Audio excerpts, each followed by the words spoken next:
Imagine your son telling you he has to leave town because his life was threatened. Now, more than 30 years later, you're still trying to figure out where he is.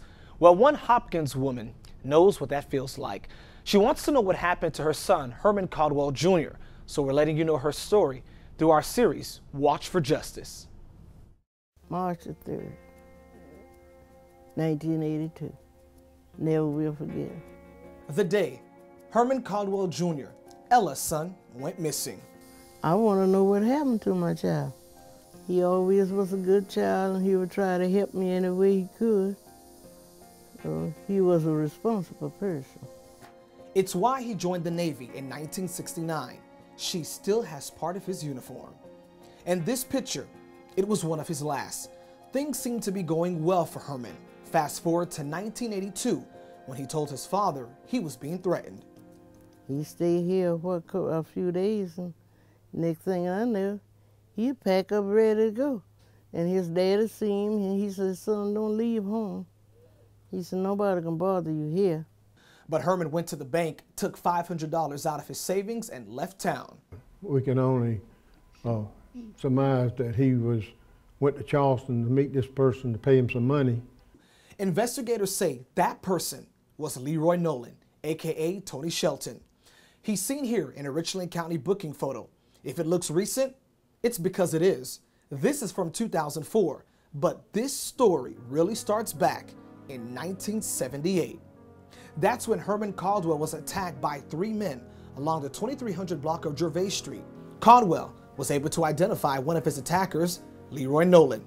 A year later, Nolan was arrested. By October 1981, he was out of jail.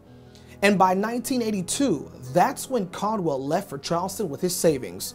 It was the last time anyone saw him in a 1972 Pontiac Grand Prix like this one. I want to see him. If he's living or dead, I want to know something about him. I would like to know what happened to him. Years have gone by and still no sign of Caldwell. His missing persons case didn't even get any traction until about 2004, when Leroy Nolan was linked to a double murder from 1978, the same year Caldwell was attacked. In fact, the exact same day Caldwell was attacked. After piecing everything together, investigators believe Nolan was ultimately responsible for Caldwell's disappearance. Just from the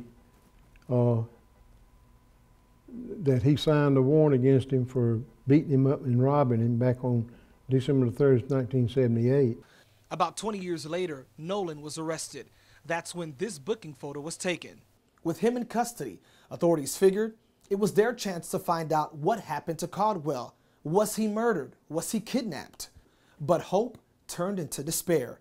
Nolan only served a couple of years. He was never tried, and investigators didn't get any answers. By 2010, authorities say he was dead, and any information he might have had about Caldwell went with him to the grave. But the Lord helped me to live with it, but it was a hard thing to get over. I thought I never would have been here, because night and day I cried. But she still holds on to hope, even at 86, even as a widow. She's always a mother. So I love him, and I still love him, and I wish I'd be able to see him again before I leave this world.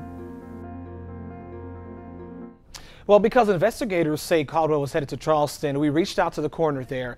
We wanted to know if there were any unclaimed remains that could have belonged to an African-American male. We were told no.